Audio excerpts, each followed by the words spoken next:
All right, this is going to be a semi-review of an XTS Oops kit.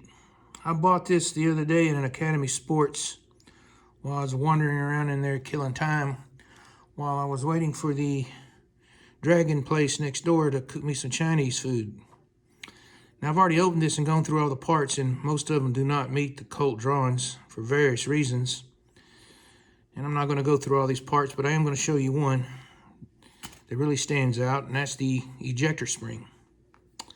All right, let's first look at two things of interest. This is the Colt drawing. Down at the bottom right corner, we're going to see the free length of the spring is .926 ref, REF. And then above that, it says type of ends, ground squared, okay? Now, a reference number is not a plus or minus. It should be close to that. Now, this is a Springco spring. And no, I'm not going to start bagging on Springco. Other than the use of chrome silicone, their springs are really nicely made. You can see the free length measures 928, which is spot on.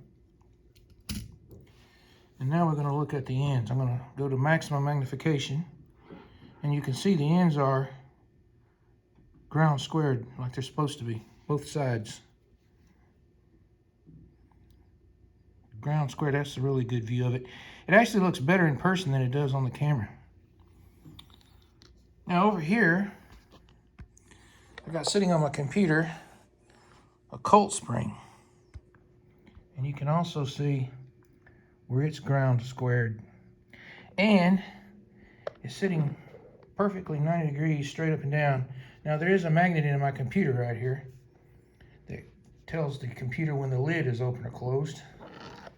Now we're going to look at maximum magnification at the spring out of the Oops kit. Not only is it not ground squared, all they did was just chop it off. Look at that. You may wonder why that matters. Okay, let's take a look at why that matters.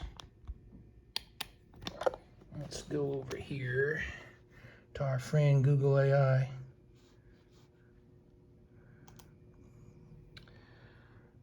A ground squared spring refers to a helical compression spring with both closed and ground ends. The ends are closed by reducing the coil pitch to 0. Then they are ground to create a flat, square, and stable end surfaces. This end type provides precise load distribution, prevents the spring from buckling, and is used in applications requiring high stability. All right, so we see how straight up and down the Colt spring is. The Springco does the same. And now we're going to put this XTS spring on here. And you can see it's crooked. That's because the end of the spring is not ground squared. You really don't want your ejector loaded like that. And I ain't saying it wouldn't work. But what I'm saying is it don't meet the Colt drawings. So once again, Eugene Stoner and Colt remain undefeated. And of course, this Colt spring meets the reference drawing as well. Let me get the Colt spring over here. And that XTS spring also meets the correct length too. This Colt spring, 926.5.926. All right, so this spring fails because the end is just chopped off. All right, I'm gonna attempt to bring you something you ain't seen before. Here we go.